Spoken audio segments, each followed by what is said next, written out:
नमस्कार विद्यार्थी मित्रांनो. आजच्या आपल्या आधुनिक व्यवस्थापन पद्धती या विषयाच्या आपण अभ्यासाला सुरुवात केलेली आहे. आपण याच्यामध्ये तुमच्या शेवटच्या सेमिस्टरचं जे पहिलं युनिट आहे टोटल क्वालिटी मॅनेजमेंट TQM थोडक्यात म्हणतात त्याला, त्याच्यातला दुसरा पार्ट आपण क्वालिटी स्टँडर्ड याच्या अभ्यासालाच आपण सुरुवात करतोय. आता जे वेगवेगळ्या प्रकारचे क्वालिटी स्टँडर्ड्स किंवा त्याला मराठीमध्ये गुणवत्ता मानके असं म्हणतात, गुणवत्ता मानकांचा आपण अभ्यास करणार आहोत.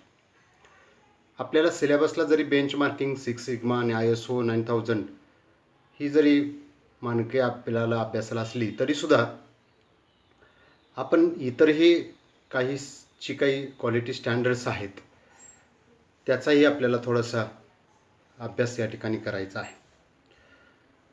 आता ही गुणवत्ता मानके म्हणजे काय असतात, क्वालिटी स्टँडर्ड्स म्हणजे काय असतात, तर ते एक सर्टिफिकेट असतं, एक दस्तऐवज असतं, एक डॉक्युमेंट असतं की जे आवश्यकता,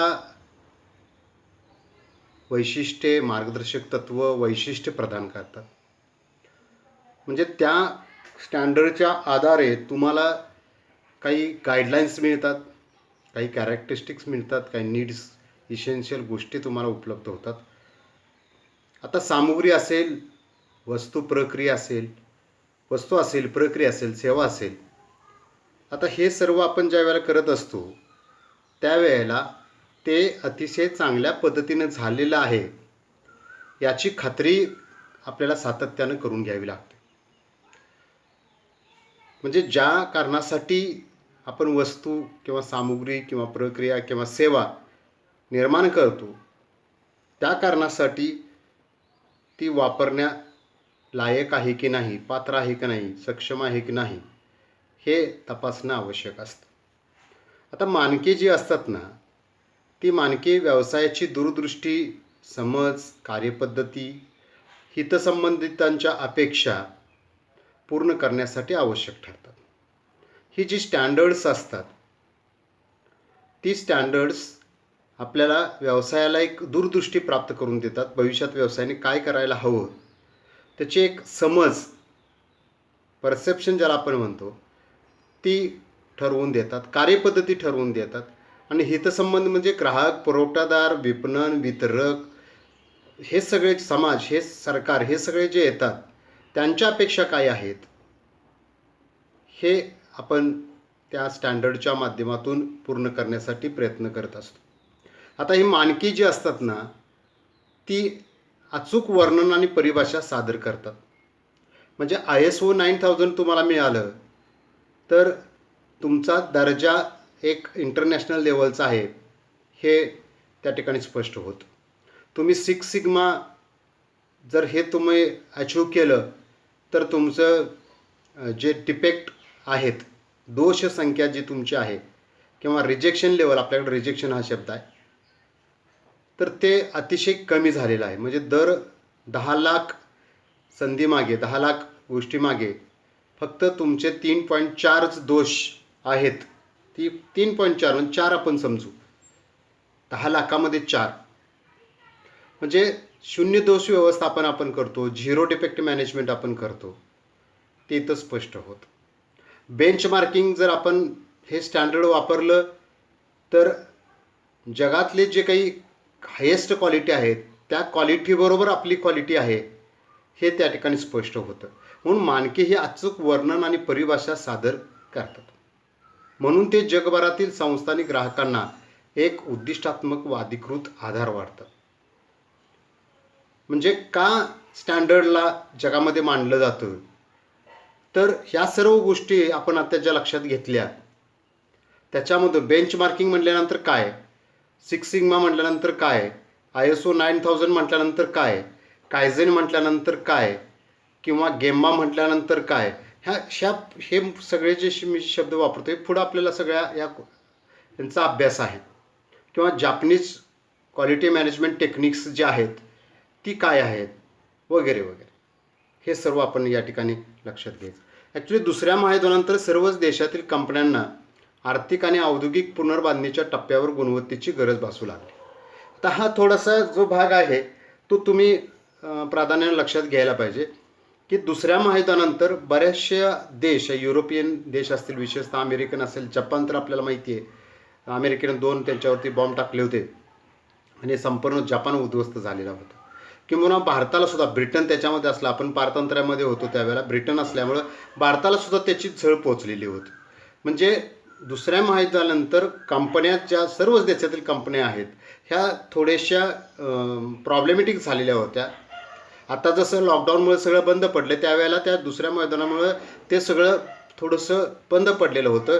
ते रिस्टार्ट करणं, रिबिल्डिंग करणं त्याचं महत्त्वाचं होतं. त्या टप्प्यावरती क्वालिटीला त्या दरम्यानच्या काळामध्ये महत्त्व किंवा गरज त्या लोकांना भासू लागली. आता जागतिक व्यापार संघटना असेल किंवा व्यापारविषयक झालेले त्या काळातले करार असतील, जागतिकीकरणाचं धोरण असेल किंवा तांत्रिक सुधारण्याचा वाढता वेग असेल, इत्यादी कारणामुळं जागतिक स्पर्धा वाढू लागलेली आहे. हे आता आपल्याला वेगळं चर्चा करायची गरज नाही. म्हणजे जागतिकीकरणामुळं काय झालं, गॅटच्या करार स्वीकारल्यामुळं काय झालं, आणि तांत्रिक सुधारण्याचा वाढता वेग आजही किती अफाट आहे तुम्हाला माहिती आहे. तुम्ही मोबाईलच्या माध्यमातून ते समजून घेऊ शकता. मग अशी जी स्पर्धा जागतिक लेवलची निर्माण झाली, तुम्ही म्हणाल की माझा उद्योग पोलिस आहे, मला काय करायचं अमेरिकेतलं, नाही.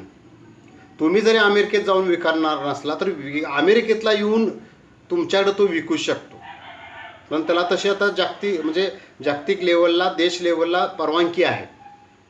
त्यामुळं तुम्हाला जरी अमेरिकेत जाऊन स्पर्धा करायची नसली तर तो तुमच्याकडे येऊन तुमच्याशी स्पर्धा करू शकतो. त्यामुळे तुम्हाला जागतिक लेवलचं बनावंच लागतं, हे विद्यार्थी मित्रांनो लक्षात घ्या. मग स्पर्धेत टिकण्यासाठी तुम्हाला वस्तूच्या गुणवत्तेकडे लक्ष देण्याची नितांत गरज आहे. अमेरिका असेल, जपानसारख्या प्रगत देशांनी गुणवत्तेसंदर्भात अनेक साधने असतील, टूल्स असतील, पद्धती असतील, तंत्र असतील, ती वापरायला सुरुवात केली किंवा त्यांच्याकडेच ती डेव्हलप झाली मोठ्या प्रमाणावर. म्हणजे उत्पादन क्षेत्रातील, विशेषतः ऑटोमोबाईल सेक्टर असेल, इलेक्ट्रॉनिक्स कंपनी असतील, गुणवत्तेबाबत पुढाकार घेऊन गुणवत्ता मानने विकसित केलेली आपल्याला पाहायला मिळतात. म्हणजे ऑटोमोबाईल सेक्टर असेल किंवा इलेक्ट्रॉनिक सेक्टर असेल, की हे सेक्टर जे आहे हे अतिशय वेगाने बदलणारे सेक्टर आहे. त्यामुळं या ठिकाणी आपल्याला क्वालिटी, आणि हे जागतिक लेवलचं सेक्टर असल्यामुळं, क्षेत्र असल्यामुळं याच्यामध्ये जागतिक स्पर्धा तर आहेच आहे.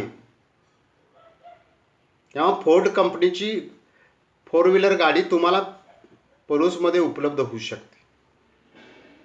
आता फोर्ड कंपनी अमेरिकेची, पण त्याचं प्रोडक्शन कोलॅबरेशनमध्ये भारतात होतं आणि भारतात त्या वस्तू विकल्या जातात. मग तुमच्या आता लोकल लेवलला तुम्ही ऑटोमोबाईल कंपनी काढली तर त्याची स्पर्धा कोणाबरोबर असणार, जागतिक लेवल असणार. दुसऱ्या मैदानात जपानी कंपनीने विशेषतः वस्तूची गुणवत्ता वाढवण्याचं आव्हान स्वीकारताना हे स्वीकारलंच, पण ते स्वीकारताना उत्पादन खर्चात कपातीचं धोरण स्वीकारलं. आणि याचा इम्पॅक्ट कसा झाला, क्वालिटी जरी वाढत गेली तर किंमत उलट वाढली नाही तर उलट कमी झाली. म्हणजे झिरो लेवल लक्षात घ्या. क्वालिटीसाठी खर्च वाढायला पाहिजे, म्हणजे इथंपर्यंत आला, पण याने काय केलं, झिरोच्या ऐवजी हे वर जाण्याच्या ऐवजी झिरोच्या खाली, म्हणजे हे अंतर एवढं वाढलं लक्षात घ्या. मग एवढ्या प्रमाणामध्ये त्या वस्तूची किंमत कमी झाली. आता मी बोर्डवरती आपल्याला हे समजून चांगलं घेता आलं असतं. म्हणजे झिरो लेवलनं वरचं खर्च वाढायच्या ऐवजी त्याने आहे त्या खर्चात कपात केली. म्हणजे हा इथून वरचा एवढा भाग आणि इथून खालचा एवढा भाग, एवढं व्हेरिएशन किमतीमध्ये दुसऱ्या देशातल्या वस्तूंच्या तुलनेने कमी झालं. म्हणजे जपानी वस्तू स्वस्त झाल्या. आणि प्लस क्वालिटीच्या वस्तू जर स्वस्त किंवा वाजवी दराने मिळायला लागलं तर जगात त्याला मागणी राहणारच. आणि इतर स्पर्धक क्वालिटी निर्माण करताना खर्च कमी करण्याच्या ऐवजी वाढ, हे जपानने साधलं ना. तसेच ग्राहकांना त्यांच्या मागणीप्रमाणे वेळेवर वस्तूचा पुरवठाही केला, हे सगळ्यात महत्त्वाचं. तिसरी गोष्ट, पहिली गोष्ट क्वालिटी सुधारली, दुसरी उत्पादन खर्च कमी केला, तिसरी गोष्ट ग्राहकांना मागणीप्रमाणे त्यांना जेवढ्या प्रमाणात ज्या ठिकाणी ज्या वेळेला वस्तू आवश्यक आहेत त्या ठिकाणी त्या प्रमाणात त्या वेळेला वस्तू पोहोचवल्या. म्हणून जपान हे सगळ्यात अग्रेसर आहे. आता ही काही इथं मानकं दिलेली आहे. त्याच्यामध्ये ISO 9000 आहे, बेंचमार्किंग आहे, 6 सिग्मा आहे. या तीनचा आपण अभ्यास करणारच आहोत ह्याच टॉपिकमध्ये. कायझेनचा आपल्याला अभ्यास आहे पुढे. जस्ट इन टाईम आहे, डिफेक्ट मॅनेजमेंट आहे, TQM तर आपण अभ्यासतोयच, रिइंजिनिअरिंग आहे, कॉस्ट ऑफ क्वालिटी आहे, क्वालिटी सर्कल्स आहेत, कंट्रोल चार्ट आहे, सांख्यिकीय साधनं आणि असंख्य स्वरूपाचे आहेत, फिशबोन डायग्रॅम आहे, कॉज इफेक्ट आहे, म्हणजे इत्यादी अनेक साधनांचा अंगीकार जगभरातील अनेक कंपन्यांनी केलेला आपल्याला पाहिजे. आज ही नवनवीन गुणवत्ता मानके विकसित होत आहेत, झालेली आहेत. त्याचाही आपल्याला पुढच्या टॉपिकमध्ये अभ्यास असलेला आपल्याला पाहायला मिळतो. तर विद्यार्थी मित्रांनो, आता आपण मात्र यातलं पहिलं जे आपलं अभ्यासाचं क्वालिटी स्टँडर्ड आहे, गुणवत्ता मानक आहे, बेंच मार्किंग, त्याचा अभ्यास करतो. आता TQMचा हेतू सफल होण्यासाठी व्यवसायाच्या सर्व क्रिया व प्रक्रियामध्ये सतत सुधारणा करावी लागते. हे आपण टोटल क्वालिटी मॅनेजमेंटमध्ये बघितलेलंच आहे. 3 गोष्टीमध्ये आपण याच्यामध्ये बघितल्या. याच्यामध्ये संपूर्ण सहभाग आहे, सतत सुधारणा आहे आणि ग्राहकांचं समाधान आहे. हे TQMचं म्हणजे टोटल क्वालिटी मॅनेजमेंटचं खरं उद्दिष्ट आहे. मग या 3 गोष्टी साध्य करायच्या असेल तर आपल्याला काही गोष्टींचा विचार करायलाच पाहिजे. त्या काही गोष्टी म्हणजे हे स्टँडर्ड्स आहेत. मग ते स्टँडर्ड अचीव करायचं असेल, बेंचमार्किंग तुम्हाला मिळवायचं असेल तर you can improve your self. तरच ग्राहक समाधानी होऊन व्यवसायाला यश प्राप्त होईल. कधी तुम्ही जर सतत सुधारणा करत राहिला तर, तुमची क्वालिटी इम्प्रूव्ह करत गेला तर.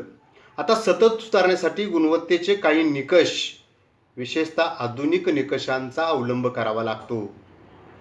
हे निकष म्हणजे क्वालिटी स्टँडर्ड्स. आता जे आपण वर यादी पाहिली त्याशिवाय काही नवीन त्या यादीमध्ये नाही आहेत.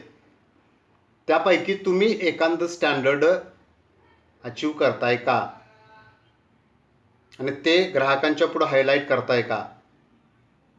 उद्योग व्यवसायाने आपला विकास करीत असतानाच गुणवत्तेचा विकास होण्यासाठी जाणीवपूर्वक प्रयत्न केलेले आढळतात. ही गोष्ट खूप महत्त्वाची. आता दुसऱ्या महायुद्धानंतरची परिस्थिती बघितली आपण, बिकट परिस्थिती, पण त्यांना तर लागलं आपल्याला ह्या स्पर्धेत टिकायचं असेल तर आपल्याला क्वालिटी काहीतरी निर्माण करायला पाहिजे. जागतिकीकरणाच्या युगात आपल्या वस्तूची गुणवत्ता कोणत्या पातळीवर आहे ते तपासण्यासाठी आधुनिक मूल्यमापन साधनांची आवश्यकता भासू लागली. म्हणजे आपण कोणत्या लेवलला आहे. जसं परीक्षेमध्ये तुम्हाला परीक्षेत बसवलं जाताना मार्क किती पडले, मग 60% पडले तर तुम्ही कोणत्या लेवलला, 70ला, 80ला, किंवा वर्गात तुमचा नंबर आला, विद्यापीठात नंबर आला, ही लेवल तुमची. तसं व्यवसायातल्या ज्या प्रक्रिया आहेत, प्रत्येक गोष्ट आहे, क्रिया, कृती, हालचाल आहे, वस्तू आहेत, कच्चा माल, सगळ्याच गोष्टी, सामुग्री आपण म्हणू, साधन सामुग्री म्हणू, याची तपासणी होणं आवश्यक आहे. मग ही तपासणी कोणत्या तरी लेवलला आपल्याला करावी लागते. त्याच्यासाठी काहीतरी साधनं, इन्स्ट्रुमेंट्स, इक्विपमेंट्स वापरावी लागतात, काही स्टँडर्ड्स वापरावे लागतात. यामधूनच बेंच मार्किंग हे गुणवत्ता मानक उदयास आलेलं आपल्याला पाहायला मिळतं. आता हे बेंच मार्किंग आहे, हे रॉबर्ट कॅम्प यांनी हे 1980 साली सर्वप्रथम मांडलेलं आपल्याला पाहायला मिळतं. आता त्यावेळी कॅम्प हे झेरॉक्स कॉर्पोरेशन, झेरॉक्स म्हणजे आपण जे झेरॉक्स म्हणतो ना ते, ॲक्च्युली झेरॉक्स एका व्यक्तीचं नाव आहे. आणि झेरॉक्स काढणारी जी, म्हणजे आपण तुमच्या भाषेमध्ये झेरॉक्स, त्याला फोटोकॉपी म्हणतात ॲक्च्युली. म्हणजे कॉपियर जे मशीन असतं त्याला झेरॉक्स मशीन म्हटलं जातं. त्यांनी त्याला नाव दिले, त्यांच्या कंपनीचं नाव झेरॉक्स कॉर्पोरेशन आहे. आपण त्या मशीनचं नावच आता ते झेरॉक्स, मला झेरॉक्स द्या. सगळीकडे बोर्ड बघायला मिळतात सगळं, पण बऱ्याच ठिकाणी तुम्ही वेगळ्या ठिकाणी गेला तर फोटोकॉपी म्हणतात. सत्यप्रत, फोटोकॉपी पाहिजे, त्याला झेरॉक्स म्हणत नाही. आपल्याकडे तो रूढ शब्द आहे, तो चुकीचा आहे. झेरॉक्स एका व्यक्तीचं नाव आहे, त्या मशीनचं नाव झेरॉक्स आहे. म्हणजे अमेरिका इथं सुधारणा कार्यक्रमाचा अभ्यास करीत होते. कॅम्प त्या झेरॉक्स कंपनीमध्ये, झेरॉक्स कॉर्पोरेशन कंपनीमध्ये, जे अमेरिकेमध्ये आहे, सुधारणा कार्यक्रमाचा अभ्यास करीत होते. आता बेंचमार्किंग ही संकल्पना उद्योग क्षेत्रात पहिल्यांदा वापरण्याचे श्रेय झेरॉक्स कॉर्पोरेशन त्या कंपनीला जातात. या कंपन्यामधील अभूतपूर्व यशामुळे बेंचमार्किंग ही संकल्पना उद्योग क्षेत्रात मान्यता पावली. त्या कंपनीला बेंचमार्किंगमुळे जे यश मिळालं, त्याचा गौरव सर्वत्र झाला, त्याची प्रसिद्धी सर्वत्र झाली. त्यामुळं अनेक कंपन्यांनी सुद्धा बेंचमार्किंग हे धोरण अवलंबण्याचं किंवा क्वालिटी स्टँडर्ड अचीव करण्याचा प्रयत्न करायला.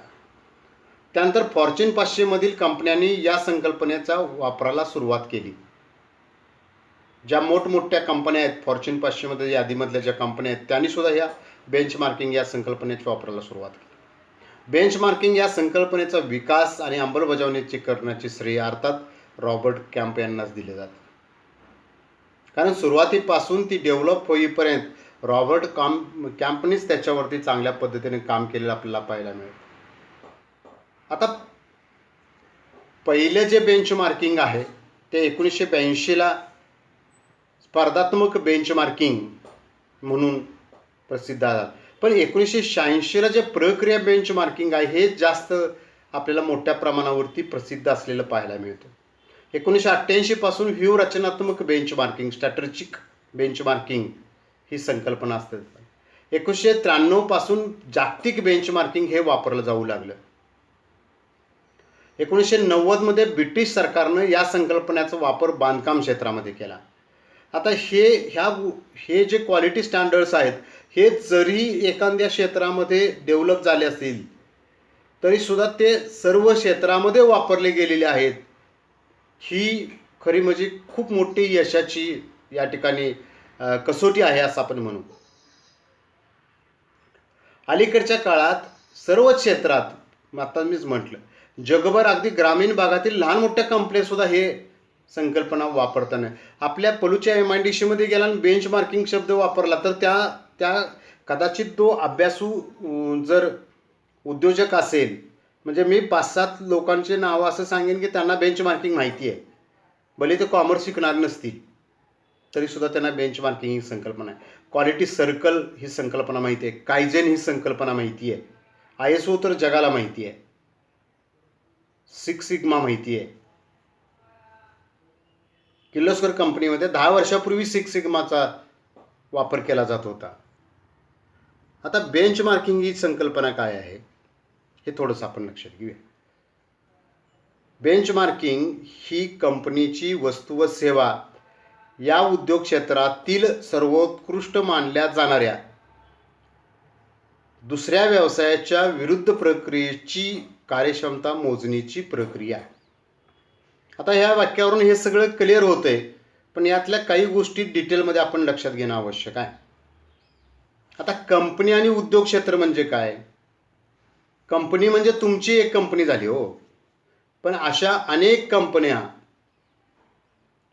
आता cement company, SSC cement company एक कंपनी झाली, पण सगळ्या सिमेंट कंपन्या मिळून आपलं उद्योग क्षेत्र तयार होतं, हे लक्षात घ्या. म्हणजे उद्योग क्षेत्र ही फार मोठी वाईड कन्सेप्ट आहे. कंपनी एक तुमची वैयक्तिक कंपनी आली, एक कंपनी आली, अशा असंख्य कंपन्यांनी मिळून ते उद्योग क्षेत्र बनतं. मग सिमेंट उद्योग क्षेत्र आलं, इलेक्ट्रॉनिक्स उद्योग क्षेत्र आलं, किंवा स्टील उद्योग क्षेत्र आलं, पोलाद उद्योग क्षेत्र आलं, ऑटोमोबाईल उद्योग क्षेत्र, हे असे वेगवेगळे क्षेत्र आले. मग त्या अंतर्गत ज्या कंपन्या स्थापन होतात त्या संपूर्ण कंपन्या त्याला उद्योग क्षेत्र म्हणतात. मग आता इथं काय म्हटलंय बघा, कंपनीची वस्तू व सेवा, तुमच्या कंपनीची वस्तू व सेवा उद्योग क्षेत्रामध्ये, म्हणजे असंख्य कंपन्या उद्योग क्षेत्रामध्ये आहेत, त्यातली सर्वोत्कृष्ट उद्योग जो आहे, कंपनी आहे, त्याला दुसरा व्यवसाय म्हटले. त्याच्याबरोबर तुमच्या प्रक्रियेची कार्यक्षमता कमी आहे का जास्त ही मोजायची, त्याला बेंचमार्किंग. म्हणजे बेंचमार्किंग हे सुधारण्यासाठी अंतर्गत संधी ओळखतं, अंतर्गत संधी.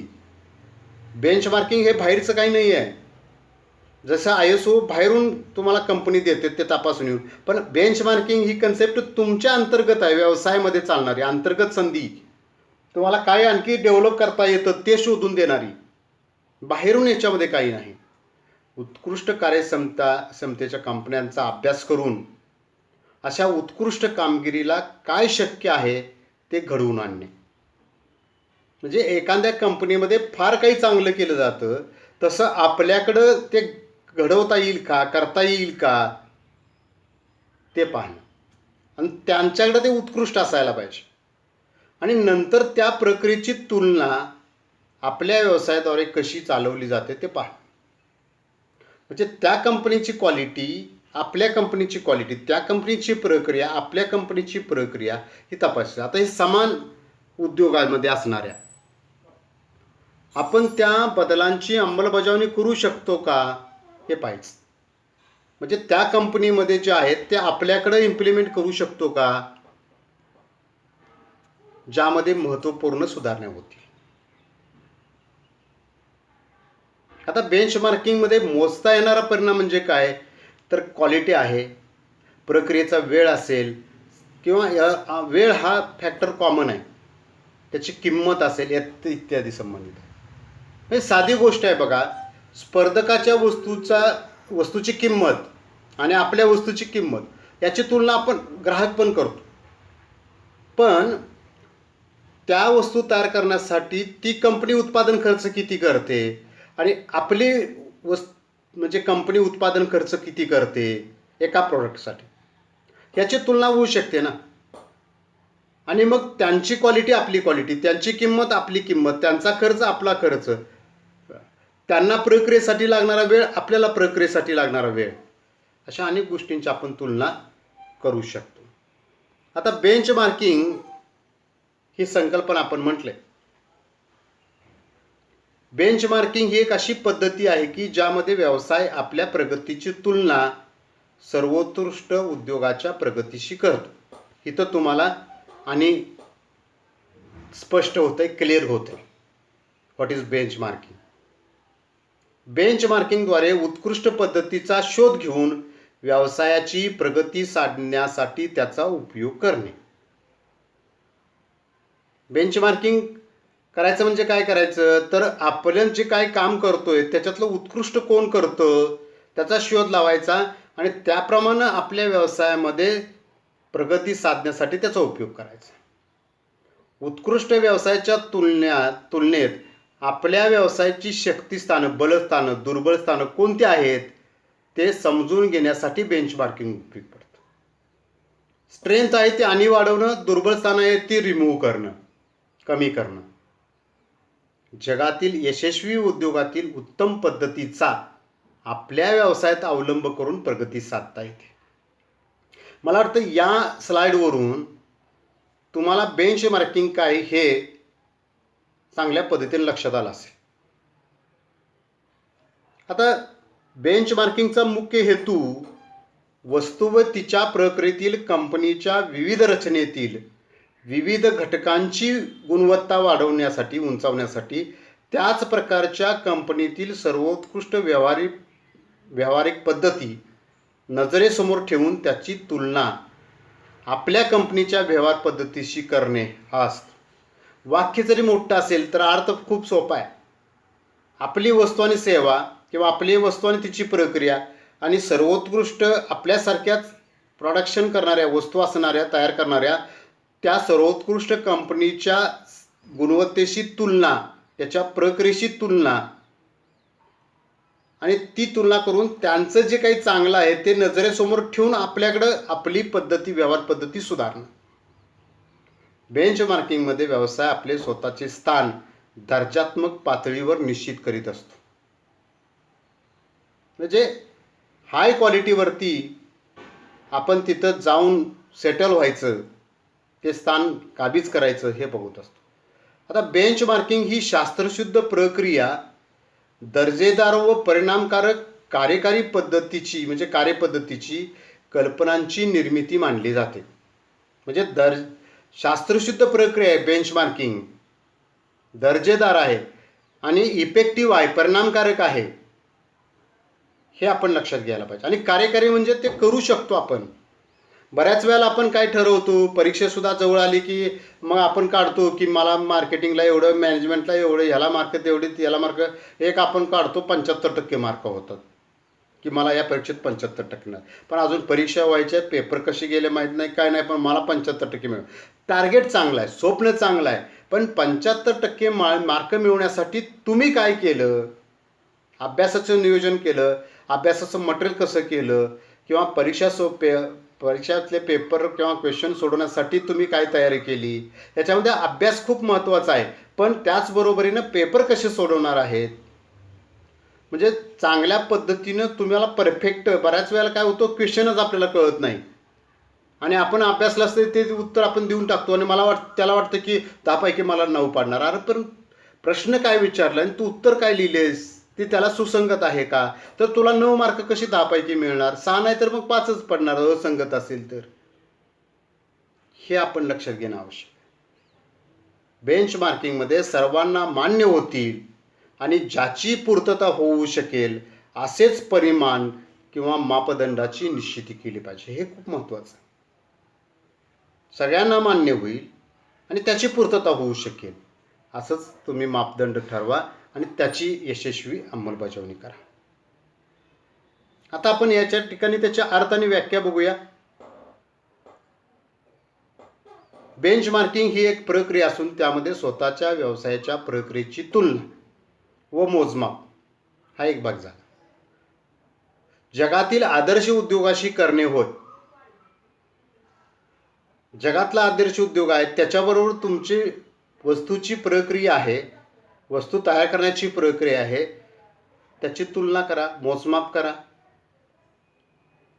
पद्धतीची माहिती मिळवून, समजावून घेऊन स्वतःच्या उद्योगाची प्रगती सर्वात उच्च पातळीवर वाढवण्यासाठी त्याचा वापर करायचा.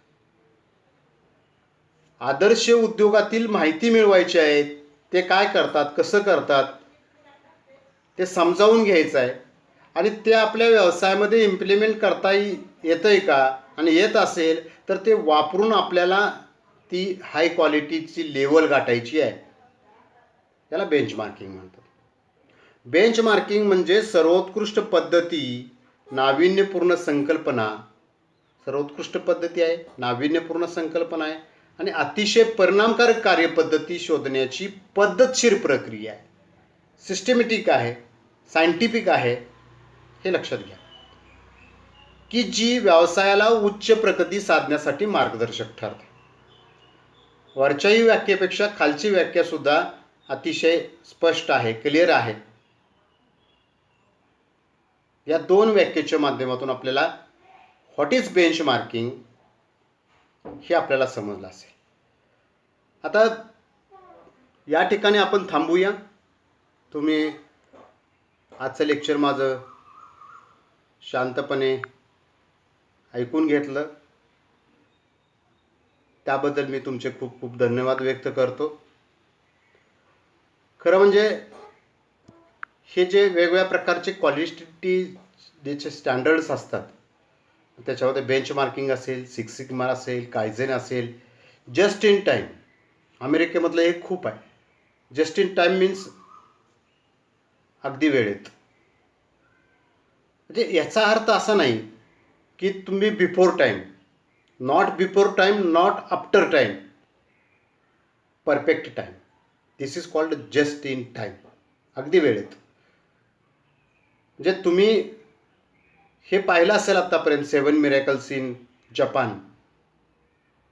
म्हणजे एखादी रेल्वे येते, ती 7 मिनटं त्या ठिकाणी थांबते, 7 मिनटामध्ये त्यातले प्रवासी उतरतात, ते डबानी डबान, खुर्चीन खुर्ची स्वच्छ केली जाते आणि विदिन 7 मिनिट्स दुसरे प्रवासी वरती चढतात. याच्यामध्ये एक कर्मचारी त्या 5 ते 6 मिनिटामध्ये 100 चेअर्स स्वच्छ करतो. कचरा पडलेला असेल तर तो उचलतो. चेअरच्या वरती जे कपाट असतं त्याच्यामध्ये काय आहे का, राहिले का कुठल्या प्रवाशाचं काय, ते चेक करतो, काही कचरा पडलाय का ते चेक करतो. 100 अर्थात आपल्या एवढ्यासारखा कचराही ते लोक करत नाहीत. हे तिथं खूप महत्त्वाचं आहे. तरीसुद्धा विसरून कोण गेला असेल तर ते चेक केलं जातं. जस्ट इन टाईम ही संकल्पना जपानमध्ये सर्वत्र वापरली जाते, सर्व ठिकाणी वापरली जाते, सर्व क्षेत्रात वापरली जाते, सर्व बाबतीत वापरली जाते. हे लक्षात. म्हणजे याच्यामध्ये अगदी वेळेत त्याचा अर्थ बिफोरही नाही आणि आफ्टरही नाही. समजा एखादा कर्मचारी त्याची गाडी घेऊन पार्किंगमध्ये आलेला आहे आणि समजा काही सेकंद तो जर अगोदर आला असेल तर तो त्याची गाडी आतल्या बाजूला पार्क करतो. आपण जर पहिल्यांदा आलो असेल पार्किंगमध्ये तर कशी पार्किंग करतो हे मी वेगळे सांगायला नको. पण या ठिकाणी जो अगोदर काही सेकंद म्हणतोय, मिनिटाचा सुद्धा विषय नाही, काही सेकंद म्हणजे थोडक्यात राहू दे सेकंद वगैरे, जो अगोदर येतो तो आतल्या बाजूला गाडी लावतो. दुसरा येणारा त्याला ती सोय व्हावी म्हणून. कसं आहे, जपानमध्ये राष्ट्रप्रेम पहिला आहे, व्यक्तिगत निष्ठा शेवटी आहे. पहिले देशामध्ये देशासाठी काय महत्त्वाचं आहे ते राष्ट्रप्रेम, देशप्रेम लोकांच्या मध्ये जास्त असतं. अहो ट्रेन लेट म्हणजे जास्तीत जास्त आत्तापर्यंत 17 सेकंद ट्रेन लेट झाली आहे. 17 सेकंद जास्तीत जास्त ट्रेन होण्याचं, म्हणजे एवढी ॲक्युरेसी तुम्हाला पाहायला मिळते.